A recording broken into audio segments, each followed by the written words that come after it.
बिस्मिल्लाहिर्रहमानिर्रहीम। उम्मीद करता हूँ तमाम भाई खैर खैरियत से होंगे। और ये है तोता परी, जैसे इंडिया में, कश्मीर में और हमारे सरगोदा में, डेरा गाजी खान में नस्ल पाई जाती है, बिल्कुल प्योर तोता परी। इसका नाक आप चेक करें और इसका फेस आप चेक करें। इसी नस्ल की बकरियां भी आपको दिखाऊंगा और इस वीडियो को ज़्यादा से ज़्यादा आप लाइक करें ताकि हर आने वाली वीडियो आपको साबिर गोट फार्म डेरा गाजी खान की तरफ से मिलती रहे। इंशाअल्लाह आपको इसी तरह के बब्बर शेर और इसी तरह का अच्छा से अच्छा आपको शौक कराएंगे कारोबार, और अल्हम्दुलिल्लाह इसके फ़ायदे भी देखें।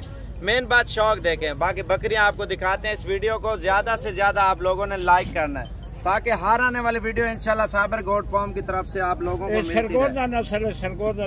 सरगोदा की नस्ल है माशाल्लाह, बेहतरीन और बिल्कुल प्योर क्वालिटी की। झालर आप देखें इसकी, और इसका आँख और नाक आप चेक करें माशाल्लाह ब्रीडर का।